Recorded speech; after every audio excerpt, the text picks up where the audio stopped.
Sometimes fiction can go where nonfiction tries to, but somehow falls short. Difficult topics, painful stories, or aching dreams of a better life. Novelist Mohsin Hamid is a master at it. His last book, The Reluctant Fundamentalist, was shortlisted for the Man Booker Prize. His new book is Exit West, and we're delighted that it brings Mohsin to our studio tonight. Welcome. Thank you. I really enjoyed this book. Like I said, I read it in one day. And I read that usually it takes you about 6 to 7 years to write. But with this book, Exit West, it took you only 4 years. Yes, I'm getting faster. You're getting faster? Yeah. But one of the things that I keep reading about when I read the reviews is a lot of people say that it's a timely book. Obviously, Yes. if it's taken you 4 years, this is something that's been on your mind. Why do you think people keep saying that? Well, I think that, I began the book 4 years ago. I handed it in to my editor about a year ago. So before the Brexit vote, before the Trump election. And if you'd asked me then, will Brexit happen, will Trump be elected, I would have said no to both. But I think the themes in the book, which are about the desire to migrate and also fear of migrants and vilification of migrants, those themes have been there for a long time. I wanted to explore those themes. And so... But why? Well, I've migrated my whole life. As a child, at the age of 3, I came to California from Pakistan, went back at the age of 9. 18, I came back to America to study. 30 to London, my late 30s back to Pakistan. And I'm a thoroughly mongrelized, hybridized person. I'm not one thing or the other. And so partly I take it personally when people seem to be opposed to mongrelization, hybridization, migration, and searching for kind of imagined purity. And partly because I think that there's something pernicious and wrong about the vilification of migrants that's happening right now. You believe that migration should be a human right? Yeah, so I think that in a couple of centuries, people will look back at this era and think it's just as strange as we do, looking back at people who kept slaves. They'll think it's so strange that in the year 2017, people thought that the accident of where you were born should so dramatically determine your rights and whether you're equal in a society or not. If you can say that somebody should not be discriminated against on the basis of their race or their gender or their religious orientation or sexual orientation or other beliefs, why is it that some child born in Mogadishu should have fundamentally different rights because of the accident of their birth than somebody born in Toronto? I think that that proposition in 2 or 3 centuries will be recognized as not sustainable. You've described yourself as a nomad. You've lived in New York and London, and you moved to your native Pakistan 7 years ago, and that's where you wrote this book. What influence did being back home have on writing this novel? I think that there are different ways in which it influenced this novel. One was Lahore, fortunately, is mostly a city at peace, and we have art galleries and literary festivals and television studios and universities and broadband and everything. But it's close enough to a sense of precariousness that you do imagine what might happen. Every so often there is a terrorist attack. Every so often the schools are shut because of fears of some kind of attack. One knows people who've been affected by these sorts of tragedies. And so it's not impossible to imagine what would happen if the city tumbled down the abyss and became like Mosul and Aleppo. I don't think that that will happen to Lahore. I don't believe that the narrative of Pakistan descending into chaos is a narrative that is correct, really. But it's in the back of your mind, and so, in a way, this novel was about exploring that. What happens to 2 young people who meet, who begin a love affair, and in a city that seems like a normal large city, and then find their world changed so dramatically. So that was a major way in which Pakistan came into the book. And another way that Pakistan has come in is that, I live intergenerationally in Pakistan, the way I grew up. My parents and their grandchildren, my children, live next door to each other. They play every day. And the nature of that relationship and family ties and how difficult it would be to sever those ties, how emotionally painful it would be. In fact, shaped this book because I thought, what must happen to people who do have to sever those ties? And that's, in a way, what Exit West is about. I find it also interesting that you never name the place. Why not? Well, partly I just didn't have the heart to do to the city of Lahore, where I live, what happens to Sade and Nadia city, which is really a descent into horrific violence. It would have broken my heart to write that. But partly it was I wanted to open up the entry city so that many people could imagine it being their city. Just recently I gave a talk in Toronto, and at that talk, a young man got up and asked a question, and he said, I want to know what research you've done into conflict zones, because I grew up in a conflict zone, and I live in Canada now, and I felt that the depiction that you gave of the city that Sade and Nadia are in was very close to my own experience, and had clearly come from an experience like that. And in a way, I think I wanted the novel to be open enough that people could read their own experiences into it, so that a lot of the particularities of, say, the Nadia city has been removed. Not because there's some universal, city that, like, Morocco is the same as Pakistan, is the same as Iraq. That would be absurd. But that if one takes a city, shows it in a slightly abstracted way, it's very easy to imagine it being your city. The storytelling in this book is very straightforward, but there is one magical element, and the doors. Yes. Can you tell us about the doors? So Sade and Nadia, they begin their love affair in this unnamed city, and then as it descends into violence, they begin to move. And they go to Greece, and they go to London, they wind up in Marin County, California, and other people are moving in this world too. And the way they're moving is these black doors begin to appear. So imagine you're in Toronto, and you're going to the bathroom, and instead of the door to your bathroom one night, that door has been transformed into an opaque black rectangle. And if you step through it, instead of arriving in your bathroom, you emerge in Caracas, or in Lahore, or in Tokyo. And because of this, distance basically collapses in the novel. And the next 2 or 3 centuries of migration happen in just a year. Millions, billions of people go from place to place. And the doors were a way to partly to capture the technological reality of our present moment, which is one where distance has collapsed.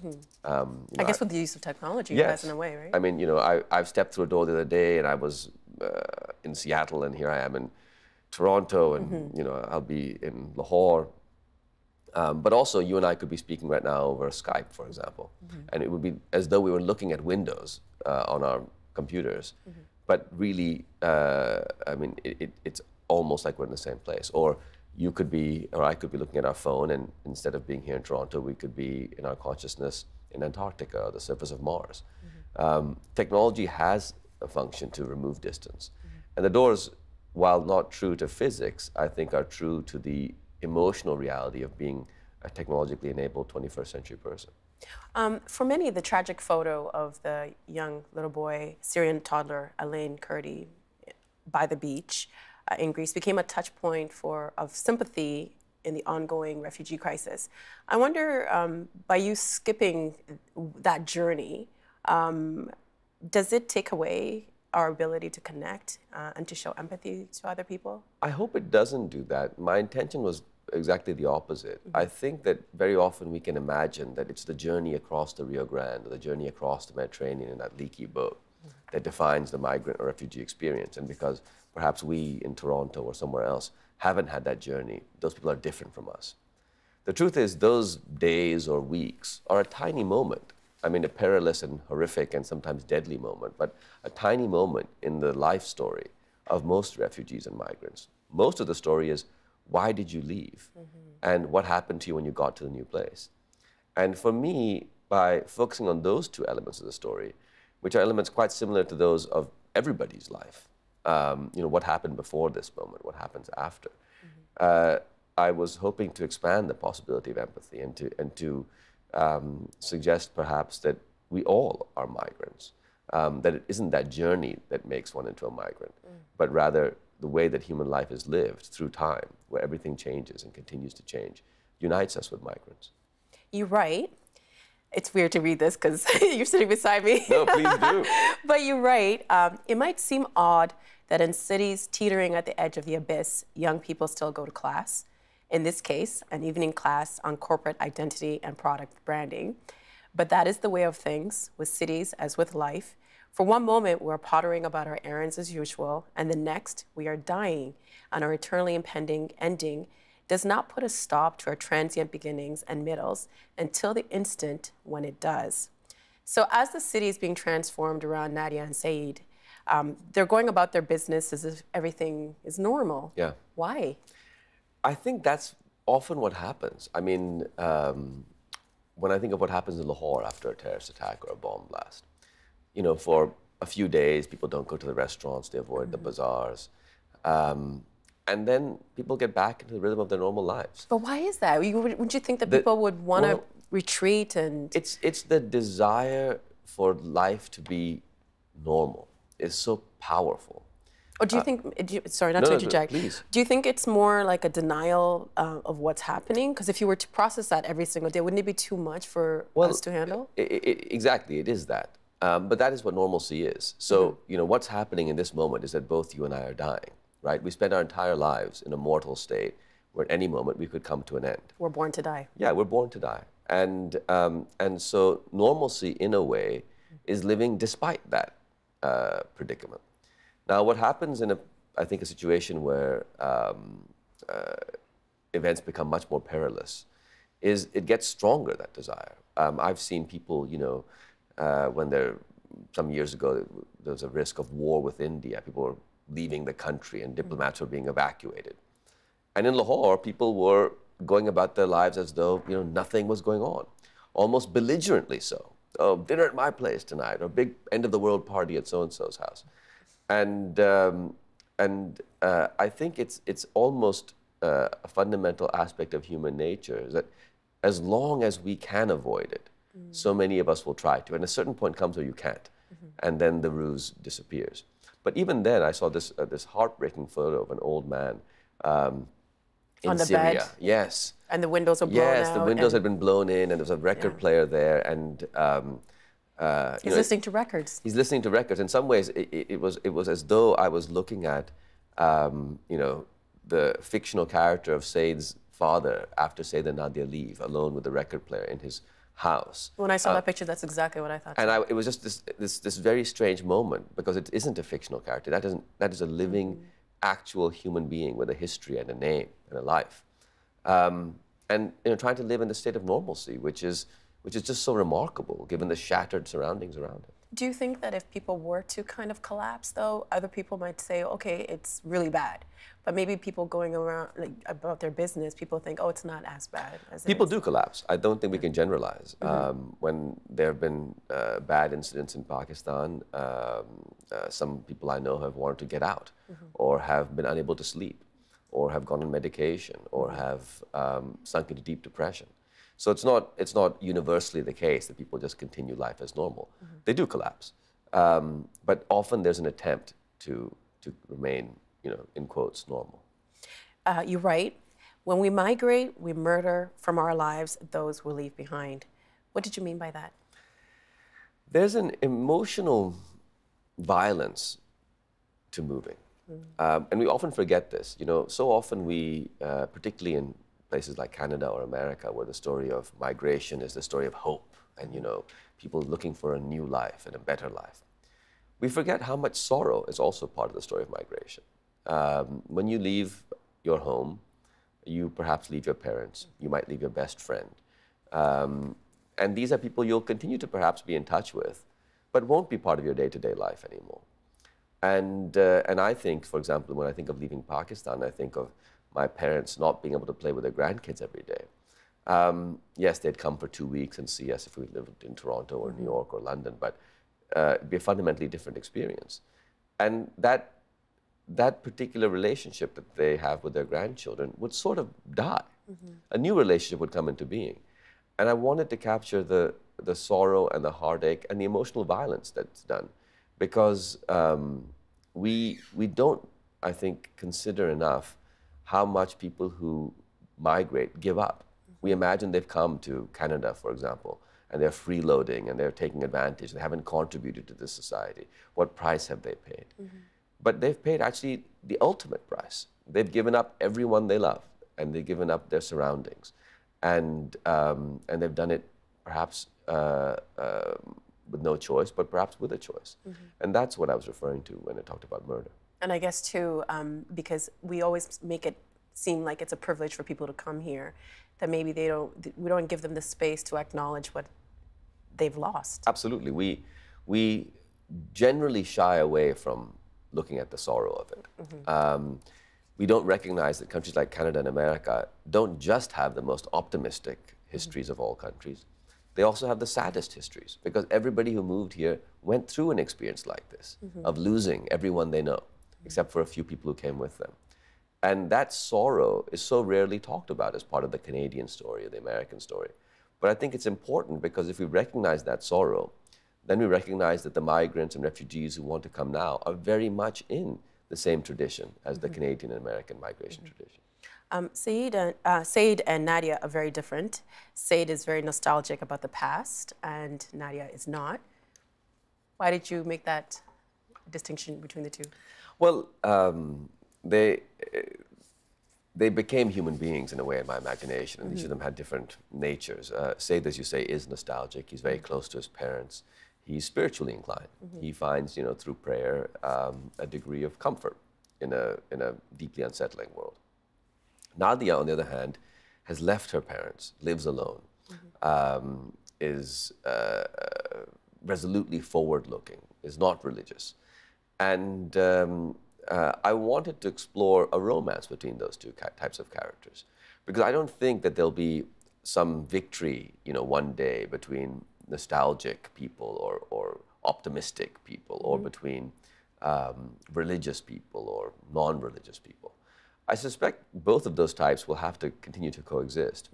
And I think rather than imagining some sort of, unpleasant, very stiff and formal coexistence between these very different types of people, it's more interesting to imagine, what if it's something beautiful? What if it's a love affair? What if it's a romance between these two very different types?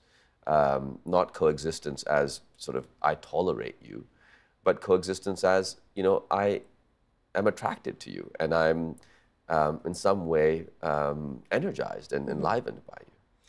There are Sades that are nostalgic and want to recreate the past, and then there are Nadias that do not. Do you see those two psychological positions playing out on a global scale today? Very much so. I think that what has happened is we have been gripped by a real fear of the future. And that fear of the future has made us deeply nostalgic. We want to go back to the past. And then people come forward with a nostalgic political agenda, make America great again. Let's go back to the caliphate of the 8th century. Let's go back to Britain before it joined the EU. Those nostalgic political visions, I think, are very dangerous. They usually come wrapped up in a quest for purity, who is a real American, who's a real Muslim, who's a real British person. And of course, all of us are impure. Nobody is a real anything. And what is real anyway? Yeah, exactly. It's an attempt to deny equality, and it's fundamentally regressive. And we can't get back to the past. And was the past really all that great? It probably wasn't. I don't think Rosa Parks sitting at the back of the bus when America was great would have said, yeah, fantastic, let's make America great again, if she were alive today. So I think for many reasons, these nostalgic views are very dangerous. But how do we counteract them? We can't just say, that you're wrong and this is idiotic. We have to dismantle the fear that gives rise to these nostalgic views, and the fear of the future, and begin to imagine new and exciting futures that can attract us away from these nostalgic visions. And that's one thing which many people, progressive-minded people, have failed to articulate. What is this exciting future? And for me, if we think about this coming world of migration, imagine what Toronto was like 500 years ago. Toronto 500 years in the future will be as different from Toronto today as Toronto is from that place 500 years ago, before any Europeans even lived here. And in that world, all sorts of new ideas are going to come together, new peoples are going to come together, There'll be new music and new art and new food, new economics, new politics, all sorts of cross-fertilized, cross-pollinated ideas and cultural expressions that will take us to unimaginably exciting and interesting new places. And I think we need to begin to optimistically look forward to that instead of clinging to a past that can't get us anywhere. What do you think it is about today that people are afraid of moving forward into the future? I think that people as biological organisms are designed to be afraid more easily. So if there is a yellow flash of something in the trees, it's a small chance it's a lion, but we should panic because if we say we have a very small chance it's a lion, we could get eaten. Now, what's happened to us is, and similarly, if you walk down the street every day for a month and people say, hi, how's it going? Very pleasant interactions. And you have one racist encounter. That one racist encounter will stay with you in a way that the 500 pleasant interactions just won't. Or a bad review if you're a novelist and 100 good ones. You know, the negative hits us because we're designed to, out of self-preservation, treat it out of all sense of balance. Now, living in the world today, surrounded by media and our phones and technology that's constantly, every 5 minutes, sometimes every 5 seconds, giving us a jolt of here's a problem, worry about this, worry about this. We have become hypersensitized to negative information. We're living in constant anxiety and fear. And so that is why we're so vulnerable right now. Because the truth of it is, the human species is doing pretty well. We're eating more calories than we used to, even the poorest half of the population. Young boys and young girls are getting increasingly similar amounts of education. The lifespan of people is growing. The poorest people on earth are less vulnerable than they have been. There are less deaths, you know, as a percentage of population in violence. So why does it seem to us that things are getting so much worse? Not because they are getting worse, but because we have been consumed by a state of technologically delivered anxiety. And we have to resist that and create new modes of living and functioning and dealing with this so we don't wind up making irrational decisions about our future. I wanted to talk to you about empathy and maybe how that can combat that. Nativism and the fear of migrants, how does a lack of empathy factor into that? Well, one of the reasons why I think human beings as a species have been able to get to where we are is because we can imagine being other people. And how do you mean? Well, we are able to, I can sort of try to put myself in your shoes, imagine what you're thinking and what your worldview might be and how your thoughts could be valid given your experience. And that allows you and I to come to new kinds of compromises or to be less afraid of each other. And we do this in different ways, but my children do it, for example, spontaneously. My son will, at the age of 4, just become a T-Rex. He'll like, put his elbows in, his hands will be like this, and he'll stomp very heavily and just sort of, savagely snarl his way around the house. My daughter will do the same thing where she becomes sort of a super-powered, superhero, really. Nobody tells them to do this. Human beings just do it. Every child that you'll see, almost every child, will do something like this. And as adults, we keep doing it. In the daydreams, but also in novels and in fiction. When we're reading a novel, we enter into this kind of make-believe play area. Now, that's important because when we enter into that, the sort of barriers of who we are begin to fall away. And suddenly we become, a slave in the 1860s, or we become, a migrant crossing the Mediterranean, or a poor Russian peasant in the tundra.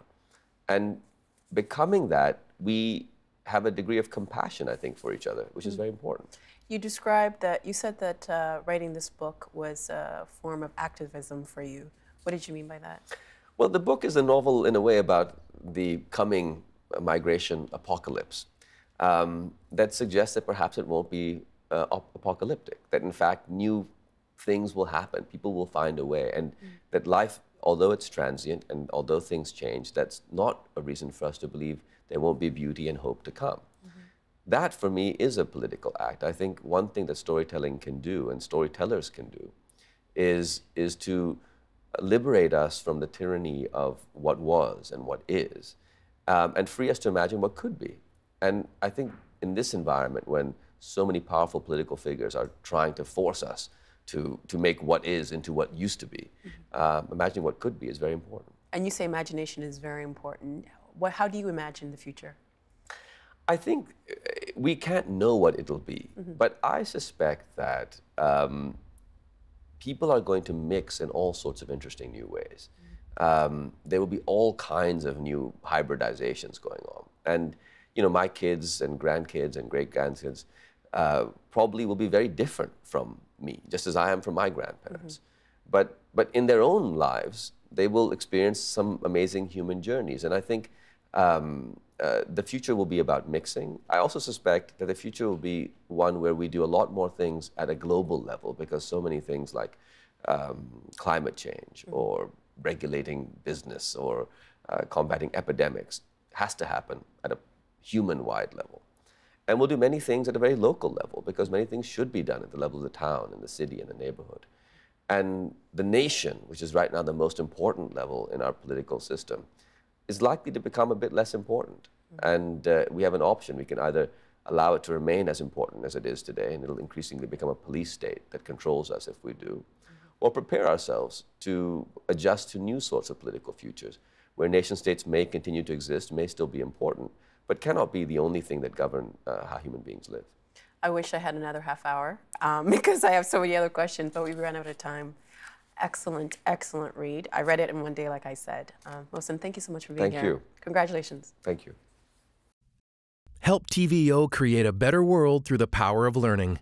Visit TVO.org and make a tax-deductible donation today.